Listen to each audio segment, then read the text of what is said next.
Good morning and welcome to the Daily AI News Digest for March 23, 2026. Today, we are tracking what can only be described as a seismic shift in the world of artificial intelligence.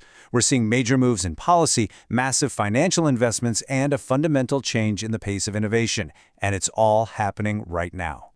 This quote from a senior analyst this morning really captures the gravity of today's events. For years, a lot of the discussion around AI has been, theoretical.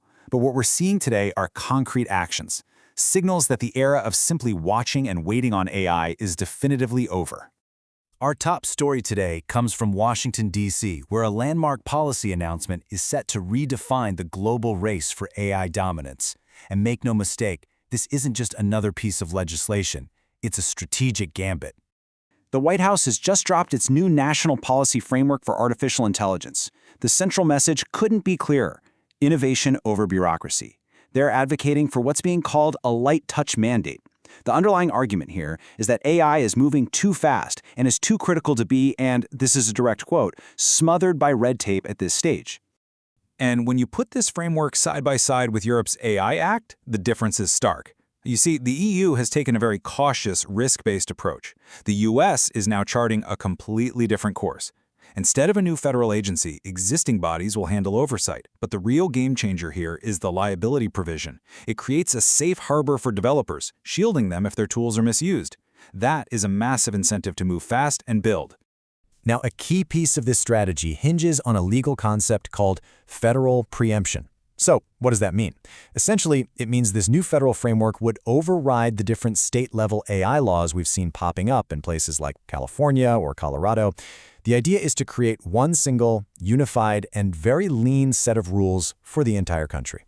So, let's connect the dots here. Why does this matter? Well, it's a high-stakes bet. The United States is effectively signaling to the world that it's the place to build AI. It's using regulatory simplicity as a magnet for global talent and investment. The gamble is that the speed will cement its technological leadership, even if it means dealing with the consequences down the road. All right, moving on to our next major story today. This AI race, it's not just happening in the digital realm anymore.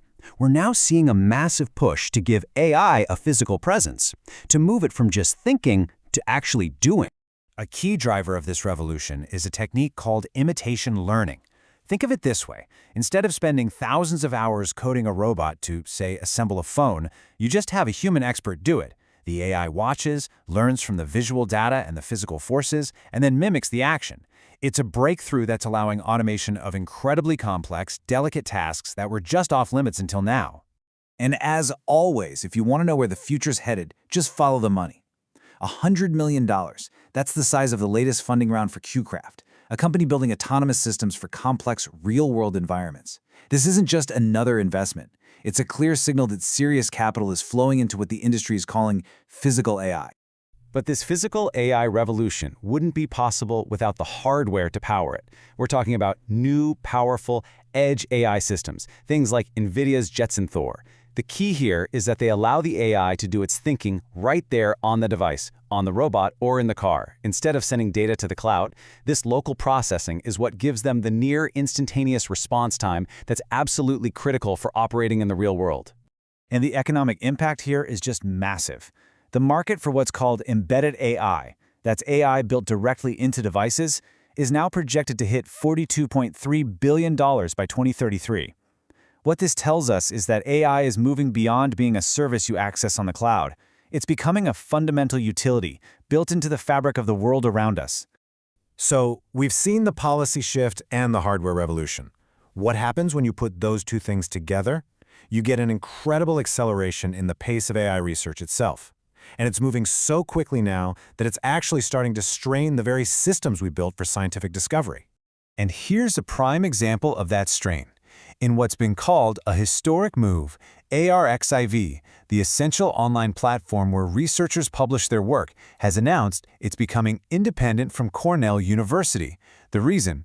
Simply put, the fire hose of AI research papers has become too immense for a traditional academic institution to manage.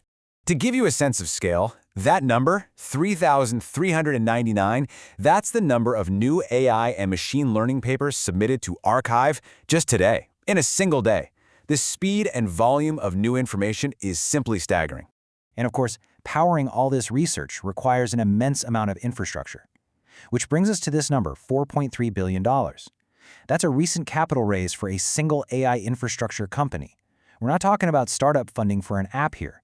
This is the kind of industrial-scale investment needed to build what are essentially the AI factories of the 21st century. This chart really paints a clear picture of where investment is flowing. Right now, in the US, 65% of all venture capital is going to AI startups. Globally, it's 53%. It's an unprecedented consolidation of capital, with the entire venture ecosystem seemingly making one single massive bet on artificial intelligence. But this breakneck pace comes with incredible risks. Take Meta, for example. On one hand, they're pouring resources into achieving compute independence, building their own powerful AI chips. But on the other hand, they're reportedly grappling with a shadow AI crisis, where internal AI systems are being deployed faster than they can be governed, leading to security issues. It really highlights the central tension in this story. Innovation is far outpacing our ability to manage it. So where's all of this? The policy, the hardware, the research, where's it all leading? The destination, for many in the industry, is artificial general intelligence, or AGI. And what was once confined to science fiction is now appearing on tangible corporate roadmaps. Leaked internal roadmaps we're seeing today reportedly confirm that OpenAI is targeting September of this year to deploy what it's calling an automated AI research intern. The goal here is to use AI to conduct basic research, creating a feedback loop where AI begins to accelerate its own development.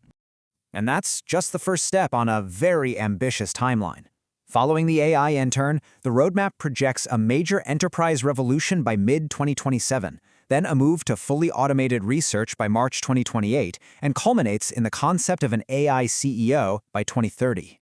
And perhaps the most stunning report of the day is this: whispers that a new, unreleased model inside OpenAI may have already solved half a dozen major scientific problems that were previously considered impossible. Now, we have to stress these are unconfirmed reports, but if they're true, it signals a profound shift where the human role changes from building the AI to simply steering it. We should mention, today's digest is sponsored by bestai.org. So as we wrap up, it's clear that all these threads, from the policy gambit in Washington, to the robots learning to navigate our world, to the exponential pace of research, they all converge on a single critical question. For the last 100 years, we automated labor. Now, we're on the verge of automating intelligence itself. And as that process accelerates, the most important question is no longer can we do it, it's how do we steer its course?